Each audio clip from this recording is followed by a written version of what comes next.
امت نے بڑی غلطی کی ہے کہ عمل کے ٹھیک ہونے کو صرف کتاب پر ڈال دیا ہے۔ حضور اکرم صلی اللہ علیہ وسلم اس امت کے معلم ہیں۔ آپ نے اپنے مسجد میں آنے والے کی نماز کو خود دیکھا اور بار بار حکم لگایا، جا نماز پڑھ، تجھے نماز نہیں پڑھی، جا نماز پڑھ، تجھے نماز نہیں پڑھی۔ نماز میں رکوع سجدے نہیں چھوڑے تھے، قیام اور جو ہے قاعدہ نہیں چھوڑا تھا، صرف اتنی غلطی کی تھی کہ رکوع سے اٹھنے کے بعد کھڑا نہیں رہا، دو سجدوں کے درمیان اطمینان سے نہیں بیٹھ سکا۔ اسی لیے حضرت عائشہ، حضرت معاذ بن جبل اور متعدد صحابہ کا اور بہت سے ائمہ کا مذہب یہ ہے کہ جو نماز جلدی جلدی پڑھے گا اس کی نماز ادا نہیں ہوگی، اس کو نماز دوبارہ لوٹانی پڑے گی۔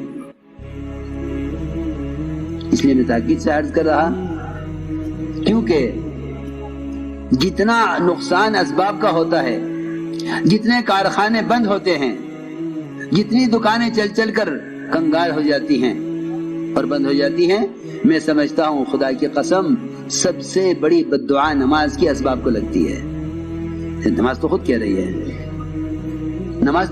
رہی ہے کہ بد دعا کرتی ہے نماز اس نمازی کے لیے جو اس کے رکوع سجدوں کو بگاڑ کر جاتا ہے، اور لوگ عام طور سے نماز کو بگاڑتے ہیں اسباب کے لیے کہ وہ گاہک دکان پہ انتظار کر رہا ہے، مجھے فوراً جانا ہے، سنت چھوڑ کر جائے گا، یہ بگاڑ کر جائے گا۔ یہ نماز بد دعا کرے گی نمازی کے لیے۔ اسی طرح روایت میں ہے، اے اللہ تو اس کو اس طرح برباد کر جیسے اس نے مجھے برباد کیا ہے۔ میں سمجھتا ہوں کہ باوجود نماز پڑھنے کے جو کاروبار میں نقصان ہوتے ہیں، وہ نماز کی بد دعا سب سے پہلے کاروبار کو لگتی ہے۔ جو نماز کو چھوڑ ہی دے گا دکان کے لیے، اس کی دکان کو تو کیا بد دعا لگے گی نماز کی، جو نماز پڑھنے والے کی بد دعا لگ رہی ہے دکان کو، کیونکہ نماز صحیح طریقے سے ادا نہیں کی۔ جب اللہ کے راستے میں جب نکلیں گے تو کیونکہ اسباب ساتھ نہیں، بیوی بچے ساتھ نہیں، گھر کے تقاضے ساتھ نہیں، یہ موقع ہے، بہترین موقع، یہاں اپنے آپ کو صحیح نماز کا عادی بناؤ۔ ائمہ اکرام کو چاہیے کہ اپنی مساجد میں اس کا اہتمام کریں، کہ نماز کا حلقہ قائم کریں، نماز سکھلائیں، پھر نماز رکوع کرنا سکھلائیں، سجدہ دیکھیں، خود اپنی نماز سے، ائمہ کو چاہیے خود اپنی نماز سے صحیح نماز پڑھ کر دکھلائیں، نماز صحیح پڑھائیں، وہ عوام کی مشغولی کی رعایت نہ کریں۔ آج کل یہ ایک غلط فہمی پیدا ہو گئی ہے عام طور سے مسلمانوں میں کہ نماز ہلکی پڑھاؤ، کیونکہ پیچھے بھائی وہ ہیں، تاجر بھی ہیں، ضرورت مند بھی ہیں اور مشغول لوگ بھی ہیں۔ جی ہاں، یہ بیچارے ایسے ناواقف اور علم سے ایسے پیدل نکلے کہ انہوں نے نمازوں میں مسنون قرات بھی چھوڑ دی جلدی کرنے کے لیے، رکوع سجدوں کا اطمینان چھوڑ دیا۔ کہتے ہیں من اما بقوم فلیخفف، نماز ہلکی پڑھانی چاہیے۔ انہیں معلوم نہیں کہ حضور اکرم صلی اللہ علیہ وسلم نے ہلکی نماز کے پڑھانے کا حکم کب دیا تھا؟ جب معاذ بن جبل رضی اللہ تعالی عنہ نے عشاء کی نماز میں سورہ بقرہ پوری پڑھی تھی، سوا پارہ، ایک رکعت میں سوا پارہ، دوسری رکعت میں۔ یہ عشاء کی نماز تھی، تراویح نہیں تھی، عشاء کی نماز جو روزانہ ہوتی ہے۔ صحابہ نے پڑھی، پھر خیال آیا کہ حضور اکرم صلی اللہ علیہ وسلم تو والتین والزیتون انا انزلنا والشمس والضحیٰ واللیل اذا یغشیٰ یہ پڑھتے ہیں، اور معاذ نے سورہ بقرہ پڑھی ہے، تو چلو چل کے پوچھ لیتے ہیں حضور اکرم صلی اللہ علیہ وسلم سے کہ رسول اللہ یہ نماز یہ بھی قرات ہے یا یہ بھی قرات ہے، کہ کون سی نماز پڑھیں؟ اس وقت آپ نے فرمایا تھا، اے معاذ اتنی لمبی نماز اگر تم پڑھاؤ گے تو لوگ نماز سے اکتا جائیں گے۔ آج کچھ سورہ بقرہ پڑھے گا تو ہم بھی کہیں گے کہ بھائی نماز ہلکی کرے، یہ تو نہیں کہ امام ہی رکوع سجدوں سے کھیلیں۔ کتنی عجیب بات ہے، امام کی کوشش یہ نہیں رہی کہ مقتدی ایسی نماز پر آ جائیں، بلکہ مقتدی کی کوشش یہ ہے کہ امام ہماری چاہت کی نماز پڑھائے۔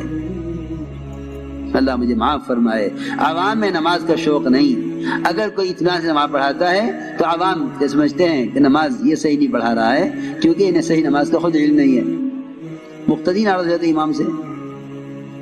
اس لیے کہہ رہا ہوں، تبلیغ میں نکلنا کوئی چلہ بولا کرنے کے لیے نہیں، بلکہ اپنے اسباب، اپنے مشاغل سے نکلے اس لیے ہیں تاکہ مستقل عمل کے ماحول میں رہ کر عمل سے مناسبت پیدا کریں۔ لمبی لمبی نمازیں پڑھنے کی مشق کرو، سجدے میں سر رکھو اس یقین کے ساتھ کہ میرا سر رحمان کے قدموں کے درمیان رکھا ہوا ہے۔ تم بیوی کے سر میں گود میں سر رکھ کے لیٹے ہوئے ہو، کوئی آ جائے کتنی ناگواری ہوگی، کتنی ناگواری ہوگی کہ میں بیوی کی گود میں سر رکھ کے لیٹا ہوں، سکون سے لیٹا تھا، کوئی دروازہ کھٹکھٹا دے کیسا غصہ آئے گا، کیسی ناگواری ہوگی، یہ کیا وقت ہے آنے کا، یہ کون آ گیا اس وقت۔ اگر سجدے میں یقین کرو کہ میرا سر اللہ کے قدموں کے درمیان میں رکھا ہوا ہے تو جی چاہے گا اٹھانے کو، کیونکہ یقین ہی نہیں ہے۔ خبر نہیں امام صاحب کتنی مرتبہ سبحان ربی الاعلیٰ پڑھ رہے، اتنی دیر میں تو 2 سجدے ہو جاتے۔ نماز سے مناسبت نہیں رہی، نماز سے مناسبت ختم ہو گئی ہے۔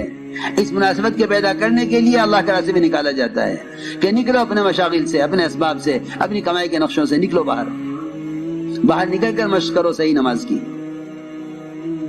اس طرح لمبے لمبے رکوع سجدے کرنے کا اپنے آپ کو عادی بناؤ۔ نفس کو کچلنا پڑے گا، اور نفس کے کچلنے کا سب سے زیادہ مؤثر عمل وہ رات کا قیام اور تہجد ہے۔ ہم جماعتوں میں نکلتے ہیں، میں نے کل بھی کہا مشورے والوں سے، میرا کبھی دل چاہتا ہے کہ ہمارا سارا اجتماع گاہ رات کو فجر کی اذان سے گھنٹہ بھر پہلے ایسی ہو جیسا دیکھنے والے سمجھے شاید مغرب کی نماز ہو رہی ہے، عشاء کی نماز ہو رہی، ایسے رات کو تہجد پڑھیں سب۔ ایسا تہجد کا منظر دیکھا، ہندا جیسی سنگ دل عورت نے حمزہ کا کلیجہ چبایا، اس منظر کو دیکھ کر ابو سفیان سے کہا ابو سفیان ایک طرف ہٹ جا، میں نے تو اسلام قبول کر لیا۔ رات کا صحابہ کی تہجد کا منظر جو میں نے دیکھا تو نے نہیں دیکھا۔ یہ تھا اصل کام۔ یہ صحابہ اس طرح اپنے آپ کو خروج کے زمانے میں اس طرح مقام پر رہتے ہوئے تہائی رات مسجد کے لیے ایک حصہ مسجد کو دیتے تھے۔ وہاں یہ نہیں کہ مسجد میں تالا لگا تو نماز ہو چکی۔ خدا اس زمانے میں مسجد میں تالے لگتے اس لیے ہیں کہ مسلمان کو نماز کے علاوہ مسجد کو وقت دینے کا علم ہی نہیں ہے، اسے معلوم ہی نہیں کہ مسجد کہ نماز مسجد کا ایک ضمنی عمل ہے۔ اصل مسجد کا عمل تعلیم کے حلقے تھے، مسائل کا سیکھنا تھا، ایمان یقین کے حلقوں میں بیٹھنا تھا۔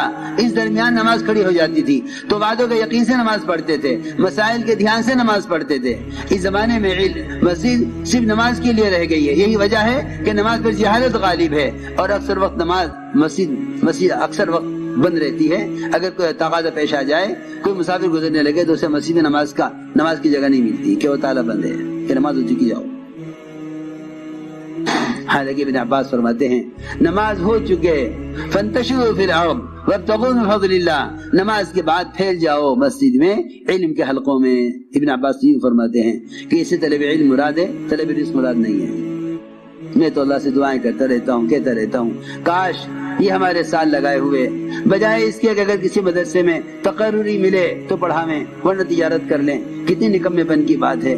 اللہ نے تمہیں علم دیا ہے، تم مسجدوں میں علم کے حلقے قائم کر لو، محلے کے لوگ آویں، تم سے مسائل پوچھیں، تم سے نماز سیکھیں، تم سے اپنے گھریلو مسائل آ کے تم سے پوچھیں۔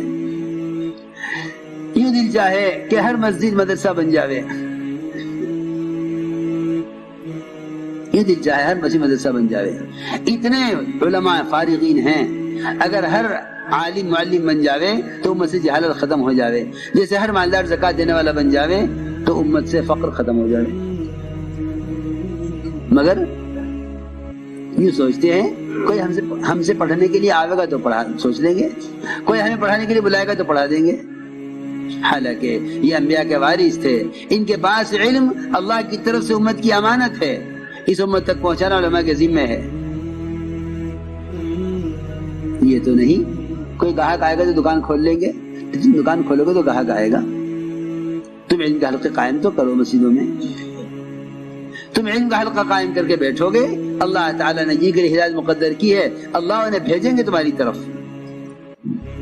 اس طرح مسجدوں میں تو میں نے عرض کیا کہ اللہ کے راستے میں نکل کر رات کے قیام اور تہجد کا خوب اہتمام کیجو، خوب اہتمام کیجو۔ تہجد 1 سال صحابہ پر فرض رہی، 1 سال ایک سال کے بعد اللہ نے تہجد کو نفل کیا ہے، ورنہ ایک سال تک صحابہ نے تہجد کی نماز بطور فرض کے ادا کی ہے، جس طرح فجر، ظہر، عصر، مغرب، عشاء ادا کی جاتی ہے۔ ایک سال فرض رہی، جب صحابہ عادی ہو گئے اس کے، پھر اللہ نے اس کو نفل کیا۔ آپ صلی اللہ علیہ وسلم تھکے ہوئے ہوتے تھے، صحابی نے اپنے چہرے کو دیکھ کر کہا آج تو آپ بڑے تھکے ہوئے معلوم ہو رہے ہیں۔ فرمایا میں نے اس بیماری کے ساتھ رات لمبی 7 سورتیں پڑھی ہیں قرآن کی، لیکن ہمارے کام کرنے والوں میں تہجد کا اہتمام نہیں ہے، تہجد کا اہتمام نہیں ہے۔ دیکھیں لمبے مشورے ہو گئے، تہجد چھوٹ گئی، تھک گئے، بلکہ اب تو ایسے بے عقل لوگ ہیں کہتے ہیں کہ یہ کام بڑا افضل ہے، یہ تو تہجد ہے، یہ تو نفل ہے۔ کیسی بے عقلی کی بات، کیسی بے عقلی کی بات ہے، کیسی بے عقلی کی سوچ ہے۔ حالانکہ وہ تہجد جس سے دعوت کی بات واضح ہو جاتی کہ قرآن کہتا ہے اقوم مقیلا، کہ رات کا قیام سب سے زیادہ دعوت کی بات کو واضح کرنے والا ہے، قرآن میں ہے اقوم مقیلا، کہ رات کا قیام اور تہجد دعوت کی بات کو واضح کرا دے گا، صحیح بات دل میں ڈالے گا۔ اور یہ فرمایا آگے ان لک فی النہار سبحا طویلا، کہ دن بھر دعوت کے کارناموں میں، دعوت کے تقاضوں میں اللہ کی مدد آپ کے ساتھ ہوگی اگر آپ رات کے قیام کا اہتمام کریں۔ اور سب سے زیادہ نفس کو کچلنے والا عمل ہے رات کا قیام۔ فرمایا اشد وطئا، کہ نفس کچلا جاتا ہے رات کے قیام سے۔ تو اس لیے تہجد کا خوب اہتمام کریں، تہجد کو اپنا معمول بنا لیں، اس میں رزق کی وسعتیں ہیں۔ تم جا کے اگر یہ نہیں کرو گے تو خدا کی قسم رزق کی وسعتیں سود میں دیکھو گے، جھوٹ میں دیکھو گے، جا کے حکام سے اپنے لیے سود یا قرض کے مطالبے کرو گے۔ اگر رات کے تہجد اور قیام سے اور رات کو سونے سے پہلے سورہ واقعہ پڑھ کر اللہ سے کہ خزانہ تعلق قائم نہ کیا تو پھر تمہیں غیروں کی خوشامد کرنی پڑے گی حرام اسباب لینے کے لیے، اللہ کی خوشامد کرنی چھوڑ دو گے حلال اسباب لینے کے لیے۔ اپنے رخ کو بدلو، طبیعتوں کو بدلو، نکلو اس اسباب کی زنجیروں سے، آؤ اعمال کی حقیقت کی طرف، آؤ اعمال کی حقیقت کی طرف، اپنے آپ کو تہجد کا عادی بناؤ۔ اس طرح ہمیں رات کے قیام کا اہتمام کرنا ہے۔ عمل کی قیمت دلوں میں اترے گی جب تعلیم حلقوں میں جم کر بیٹھیں، جب تعلیم حلقوں میں جم کر بیٹھیں گے تو پھر عمل کی حقیقت دلوں میں اترے گی۔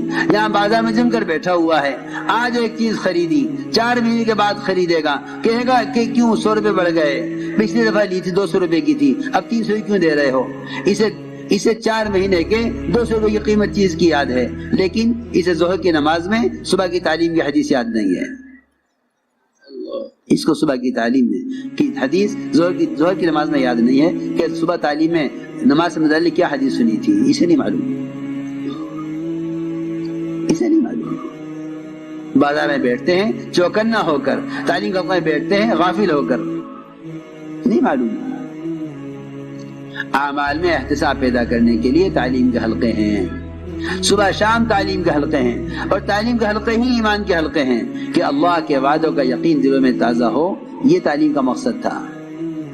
اس لیے جتنی جماعت اللہ کے راستے میں نکل رہی ہیں یہ صبح کی تعلیم میں 3 عمل کریں گی۔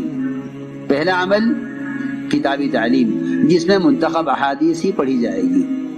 صبح کی تعلیم میں منتخب احادیث سے تعلیم ہو۔ سب سے پہلے قرآن کی تفسیر کے حلقے، اس کے بعد منتخب احادیث سے تعلیم، پھر 6 نمبر کا مذاکرہ انہی احادیث کی روشنی میں۔ 6 نمبر کا مذاکرہ ہمیشہ منتخب احادیث کی روشنی میں کرو، اس لیے کہ 6 نمبر سے متعلق حضرت نے حدیثیں جمع کی ہیں اسی کام کے لیے، تاکہ امت سمجھے کہ یہ 6 نمبر کیا ہیں۔ یہ 6 نمبر کیا ہے؟ نمبر نہیں ہے، یہ صفات ہیں۔ ان صفات کی کمی کا احساس پیدا ہوگا جب ان 6 صفات کو ان احادیث کی روشنی میں بیان کیا جائے گا۔ ایمان کسے کہتے ہیں؟ کمال والی نماز کیا ہے؟ علم اور ذکر کی حقیقت کیا ہے؟ حضور اکرم صلی اللہ علیہ وسلم نے اپنی احادیث سے ان صفات کی حقیقت بتلائی ہے۔ ہم اگر ان صفات کو بیان کریں گے تو ہمارے اندر ان صفات کے پیدا کرنے کا فکر پیدا ہوگا۔ میرا ایمان تو ایسا نہیں، میری نماز تو ایسی نہیں ہے، ہائے میں تو سمجھ رہا تھا کہ کالج اسکول میں پڑھنا بھی علم ہے، آج پتہ چلا کہ نہیں، علم وہ ہے جو اللہ کی ذات سے نکل کر آیا ہے اور محمد صلی اللہ علیہ وسلم کے طریقے سے آیا ہے۔